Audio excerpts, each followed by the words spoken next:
and the different types of exposure and the economic or the real operating exposure and the different types of strategies which are used, how they can be managed. So today we'll just have a brief look at the political risk, which for which I have already forwarded you some of the videos, and you are already doing your assignment on that. So as a supplement to what already been has been provided to you, uh, we will just have a look at the concept of the political risk or the country risk and try to see some of the strategies, some basic, uh, you know, practices which are adopted by the organizations to circumvent or to, manage the country risk or the political risk. So I'll try to share with you a presentation. I hope I'm audible. Good. Thank you.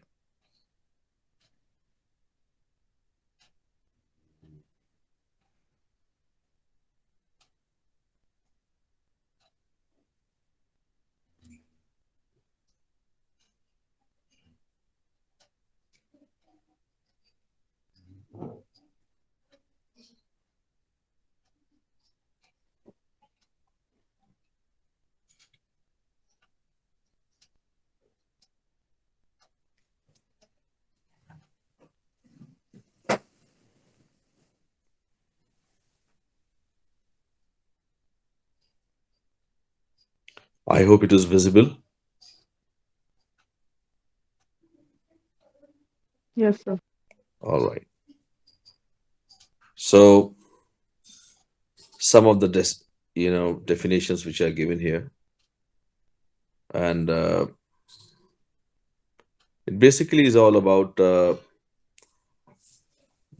impact of government actions, government policies on the business operations. Right. Some people define political risk as uh, changes due to the political developments like violence, instability, riots that might take place in a country, or even the acts of terrorism, anything which brings about instability in the business, anything which makes the continuation of business difficult. So such are the these are some of the issues which are related to political risk. So it has been defined as the discontinuities. The political risk is defined as the discontinuities in the business environment occasioned by political developments or created by the political developments in an organized in a country, right, which are specific to a country. So they may stem from the changes in the policy positions or environmental conditions, the business environmental conditions in a country, and the economic risks which are specific or which may be considered to be a part of political risk. They are associated with the changes taking place in the market, in the competitive space, in the technological factors, right? And which sometimes they may create a an opportunity, and but most of the times they are considered to have negative effects on the firm's effectiveness and profit potential, right? So moving with this basic idea, we will try to have a look at some of the main types or major types of political risks. Now, one major or one extreme type of political risk is expropriation. Excuse me. That is the forced divestment of equity ownership of a foreign direct investor. An organization, a multinational corporation who has initially been invited to set up factories, to set up manufacturing facilities, or other facilities in a country, maybe to set up a banking network or a network of hospitals. And subsequently, once all these things are you know set up properly and they are operational, then maybe on account of a change in the government, the change in the political party, or otherwise the government tries to usurp or overtake the business which is created, and maybe they will sometimes, they might not even, I mean, in extreme conditions they might not even give any compensation, or if they are generous enough, maybe they will give some compensation which is not at all, which is nowhere commensurate with the market value of that asset. So some of the countries where these things had happened, now obviously nowadays they're not happening in the in its original form, uh, but even now, sometimes of some kind of political pressure, some kind of financial pressures, or otherwise, you know things may happen that one may be required to pack up the operations from a foreign country and leave, right? And that's why you have this multilateral investment guarantee agency, MIGA, which seeks to redress all such issues, which seeks to safeguard against such kind of problems. So another type of political risk is that of terrorism. Sometimes the acts of terrorism, some kind of bombings or you know kidnappings or killings. So that is also an issue.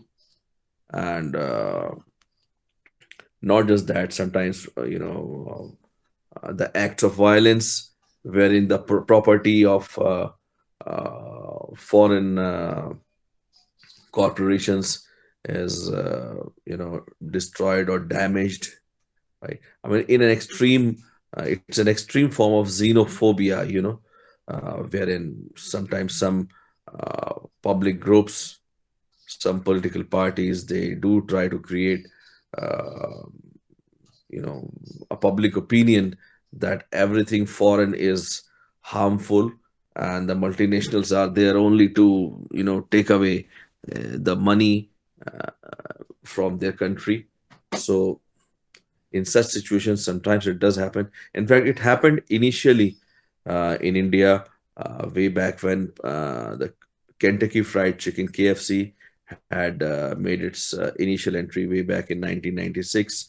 So at that time, a lot of resistance had taken place against the idea of the fried chicken being sold in the markets, and so many issues. Okay. Then you may have selective intervention, where the government policies, they affect the foreign owned companies more than the domestic one. I mean, the government policies are uh, they are you know uh, they have, and obviously, I mean, it's there's nothing new. uh, it may it I mean, it's like that if a government is making some policies, obviously they will be favoring more the domestic business rather than the foreign owned companies or the foreign business. And so that is also a type of a risk. Other types of risks they are there, which is, and that they are not actually risks. They are, I personally feel that especially the developing countries or the less developed ones, they do try to, they, it is a bid, in a bid to protect their own nascent industries, that they come up with the tariffs and non-tariff barriers, foreign exchange control, repatriation, uh, controls on the FDIs, labor regulations, and all these things. They have issues related to transfer pricing, or withholding taxes, availability of tax holidays, and other things. So that is obviously there in order to protect the indigenous or the home industries, but obviously it will have an adverse effect on the working of the multinational corporations who are already, who are already present, or those who are contemplating or planning to enter into such countries. And that is why the most appropriate strategy is that before you make an entry into a foreign country, it is always, you know it it is kind of mandatory that you need to have a some kind of a um, what you call you need to have some kind of a proper risk studies conducted. You need to understand uh, the the kind of risk and the amount of risk which is involved, right? Some of the macro risk factors, I'm just skipping away a lot of things which may not be very relevant, right?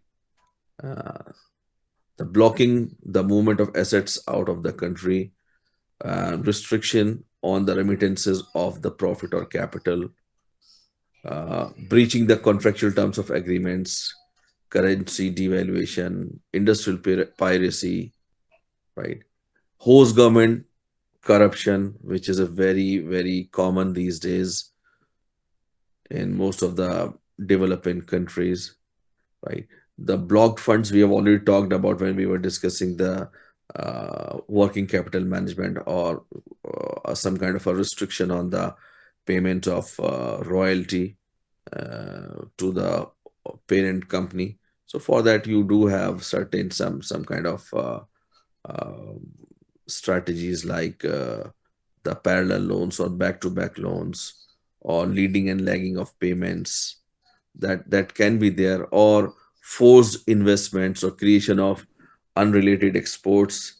Such kind of short-term measures may be taken. I would not call it as strategies. They would be considered as short-term measures, wherein you try to release the funds which have been blocked. So how to make the best use of the money which you have generated and you are unable to repatriate to your home country. Then the companies, they differ in their vulnerability to the political risk depending on their industry size, composition of ownership, level of technology, and the degree of vertical integration. Obviously, when the nature of industry is very unique, or maybe uh, the host country is unable to come up with the uh, expertise in that area, and it is relevant for their growth. And if the host country business persons have their stake in that, in the ownership, or the level of technology is high, so in such a situation, the risk, the political risk may be, to a certain extent, it may be reduced or toned down. So now, coming to what we were more interested in discussing today, and that is the country risk analysis.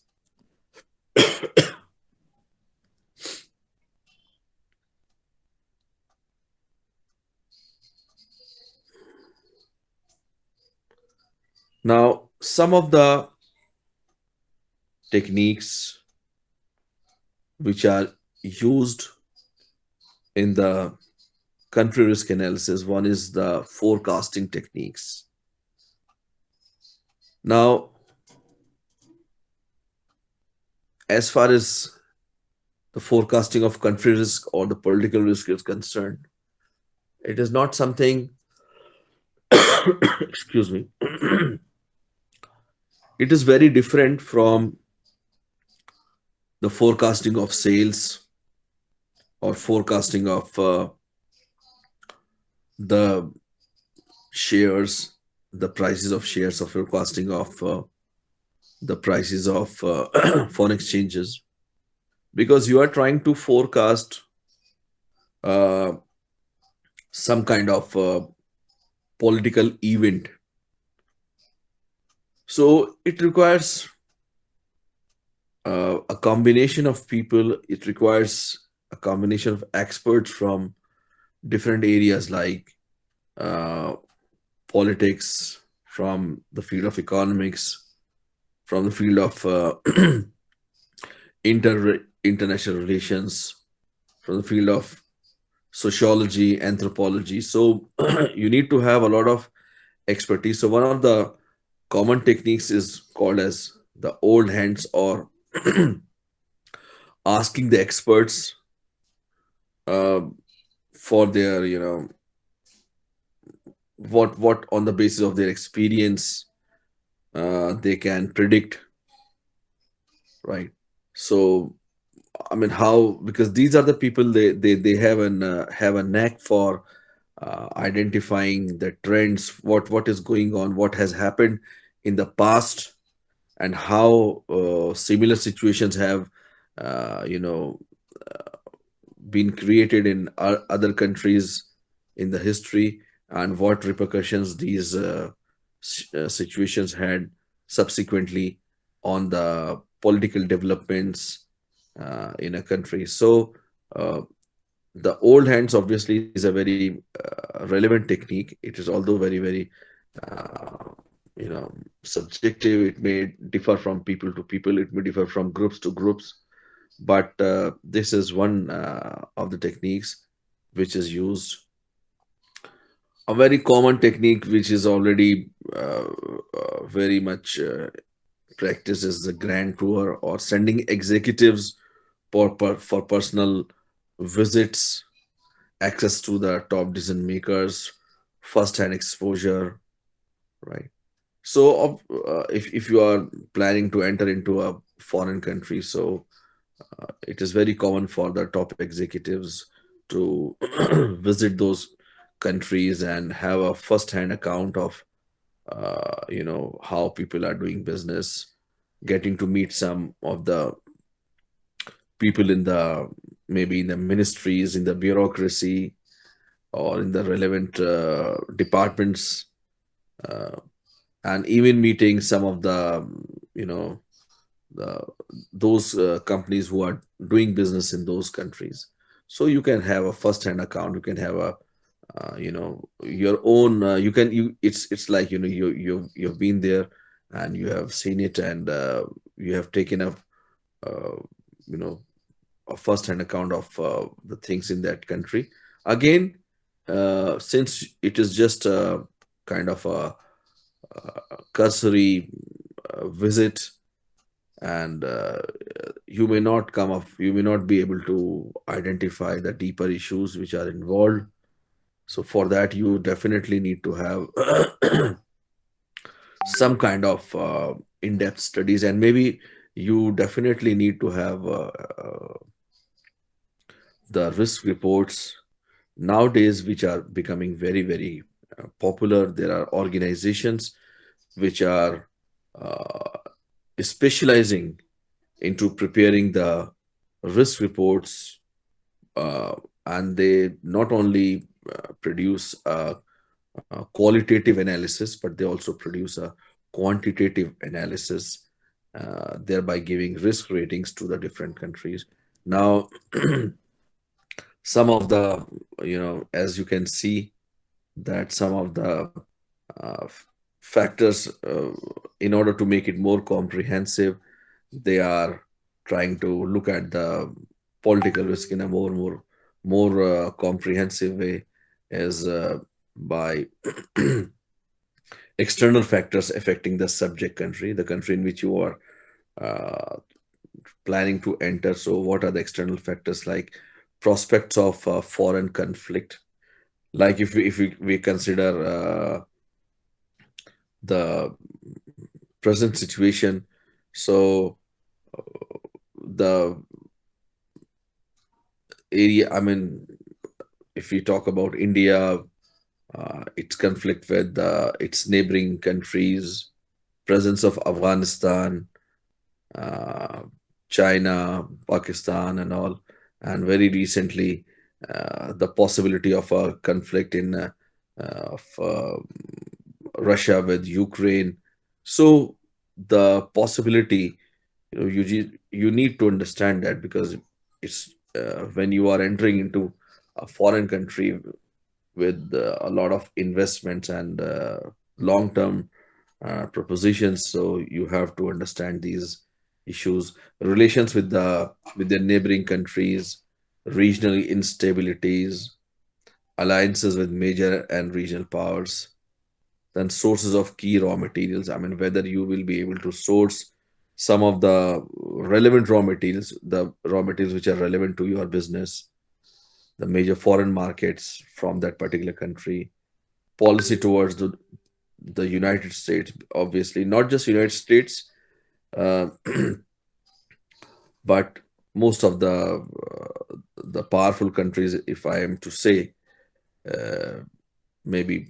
So, what is the policy of that country, and what is the policy of the some of the powerful countries towards that particular country, and internal groupings within the country, who, where, I mean, what are those power, I would say, the, as it's mentioned, points of power or power points, what are those specific groups, then the government in power, the bureaucracy, the civil services policies, the economics, financial, social policies, some of the legislations which are in the pipeline, the pending legislations, attitude towards private sector, attitude towards the foreign countries, foreign organizations, the power networks, right, the power brokers, right, and some of the leading and emerging personalities, right, internal power struggles. So it is, I mean, just we are still discussing with some of the factors, and we find that it is a very, very comprehensive framework. Future prospects for retaining or gaining power. I mean, whether the incumbent government is likely to continue, or whether it is likely to be replaced in the future, right?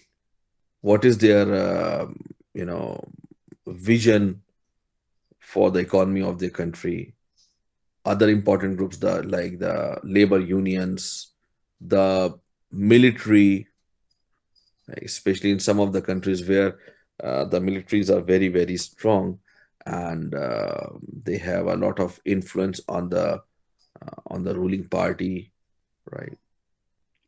Business families, the intelligentsia, the intellectuals, the academics, students, the how well organized they are. Religious groups, obviously, in many countries, the religious groups, they have a very strong influence on the government, the media, regional and local governments. So, social and environment activists, potential competitors, customers, separatist movements, foreign communities.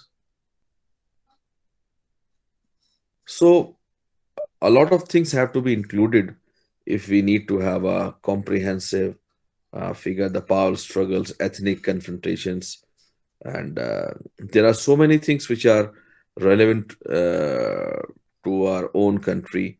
And we can see that if we want to do a risk analysis of India, so a lot of things are there which can be considered, like especially like economic factors like consumer inflation, price and wage controls, unemployment, supply shortages, taxation.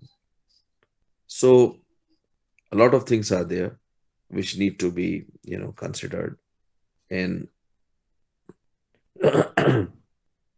developing the reports. One very simple way or a very, very basic way is that each factor is given a minimum or maximum score, and then the scores are tallied for an overall evaluation of risk, right?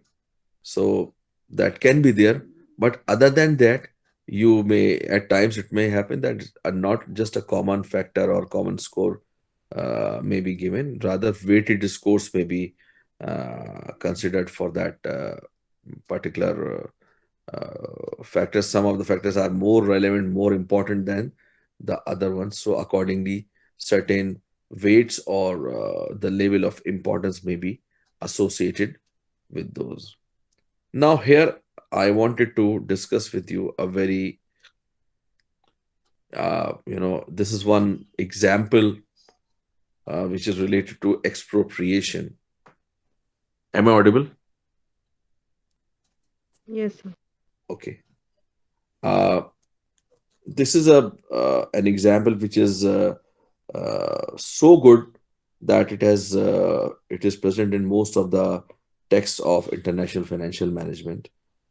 Now, this is about analyzing a situation where there is a risk of expropriation of a banana plantation. I mean, there's a banana plantation. There's a you can call it as a banana farm where which is owned by a foreign organization, and it is anticipating that in the next year it is likely to be expropriated. It is likely to be taken over by the government, and if the government takes it over, so it will compensate the owners with just 100 million US dollars,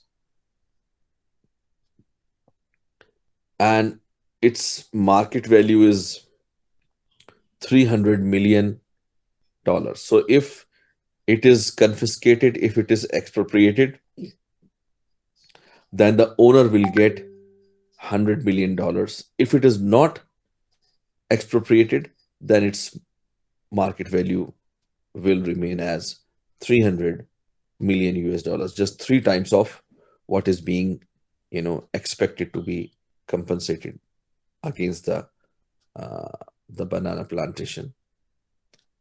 So based on this, I mean, based on such kind of news which are looming large, where when obviously the local business people they come and they sometimes they give an offer that okay, as it is, your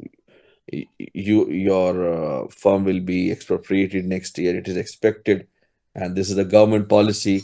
So for how long will you be able to kind of push it? So so some of the local people may come and give you an offer. So here in this example, there's an offer to sell the plantation now at 128 million, right? And the the rate of discount, the discounting rate for the discounting factor is 22%. So this is the situation that is being faced by the MNC, that whether it should take this offer of 128 million now, or should it wait for the next year, right?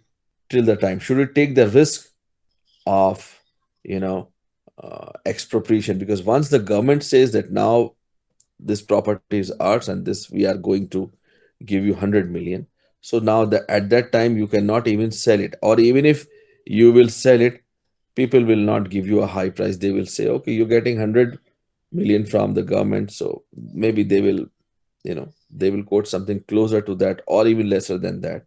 Some kind of a distress selling would take place at that time. So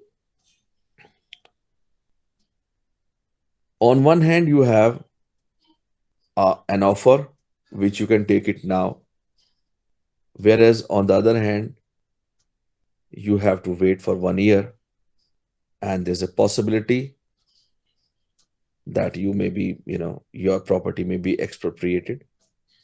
And obviously, it comes with a probability. It is all, it is a matter of chance. Sometimes it may happen that it does not materialize, something changes in the policy, or even the government changes, right? So that is there. And so, in order to solve this, you just need to see that, equate whether the expected value, the expected present value of the future, compensation, right, of this plantation. So what you can do is that you can uh, multiply this probability P with 100 million. Okay. So P is the probability of expropriation, and the remaining probability will be 1 minus P, because that is how it is, right? So, and that 1 minus P can be multiplied with 300 million, right? So that will be your expected return from your plantation. And if you discount it by 22%, that is, you divide it by 1.22. Now, if it is equal to 128 million, because 128 million is what you are getting now. Are we together? Is it okay?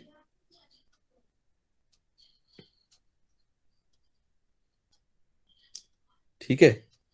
You can try to solve it yourselves. I'm just giving you a framework. So you just need to compare the two, offers. One offer is that you're getting 128 million now. The other offer is that next year there's a probability P that you will be getting 100 million, and if not, then you will have the market value will remain as 300 million. So P multiplied with 100 and 1 minus P multiplied with 300 and discounted at the rate of 22%. That is, the sum is divided by 1.22, and this should be equal to 128 million, because you are finding the present value. So you can work out, I'll give you the answer, that the probability of the value of P that you will find will be around 72%, right? Or the value of P will be 0.72. So if the probability is more than this value, then it means that there's a very, very high chance of expropriation, right? As already 72% is a very high probability. So if the value is higher than that, then it is better that you sell off your property to the, you should take the present offer and take 128 million dollars now and sell it to some local business. But if the probability is lesser than that, then you should, there is a, it makes sense to wait and see for the next year. Maybe not for the next year, till that time you will have the crop, you will be able to sell it off, and meanwhile maybe you can negotiate with the government, and maybe it may happen that the government may decide otherwise, and they don't confiscate or they don't expropriate your property, right? So some of the techniques for responding to political risk, as I was talking about, one is the bargaining power analysis. The multinational corporation, they work to maintain a bargaining power position is stronger than that of host country. There are techniques like, integrative techniques, wherein you are trying to help in the in developing the country's infrastructure. So you become a kind of a partner with the, the progress of a country, developing good relations with the host government, and other local political groups. That is what exactly most of the businesses try to do, and producing as much of the product locally and using with the in-country suppliers and subcontractors. So giving employment to the people, to the businesses, right? Creating joint ventures, hiring local people. So it's basically, trying to create a higher stake of the locals in the business. So obviously, if the government is asking you to leave, then obviously it is the local people who are being hit the most, and they are going to raise a voice. They are going to side with you against any such action that may take place. Doing a lot of research and development, developing effective labor management relationships.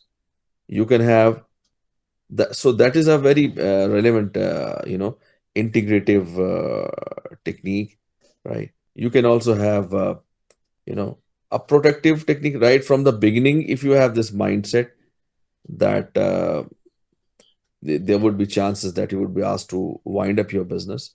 So in such a situation, doing as little as local manufacturing. So the other side is that you can uh, you may kind of refrain from creating the local stake, limiting the responsibility of the local personnel, and only hiring those who are vital to the operations, raising capital from the local banks and the host government, right?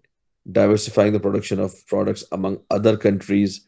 So you are trying to minimize your dependence on the operations or on the business from that particular country where you are already sensing, some kind of a trouble.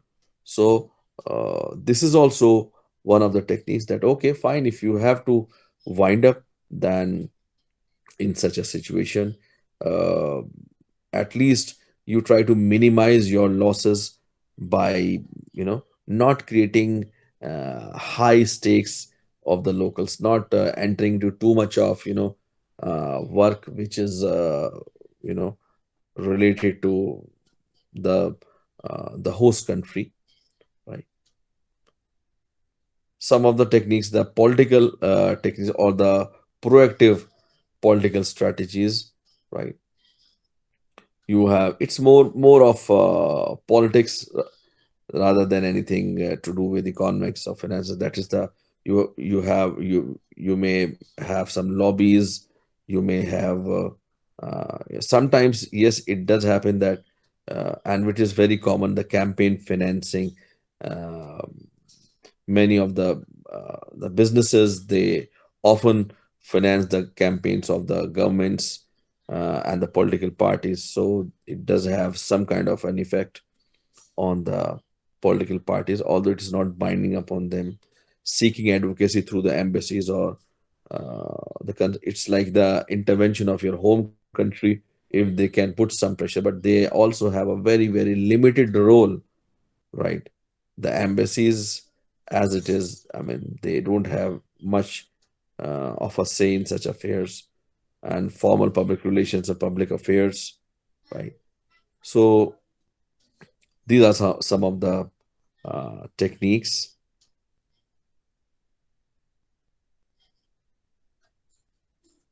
Further, some of the techniques which I mentioned, I'll not go into those details, and try to see that this the last thing that I'll quickly talk about is the pre-investment planning. Now, the first thing is that if some countries are having a higher, political risk ratings, so the best thing is to avoid.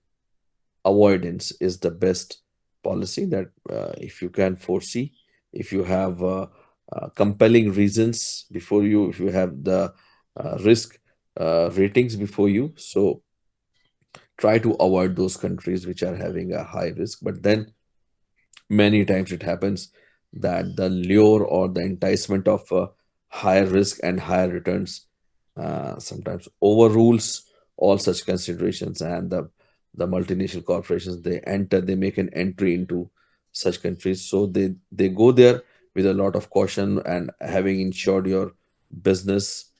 So you need to have insurance. There are uh, international agencies which are providing insurance against a possible you know breakdown of a business, or against any such kind of political risk.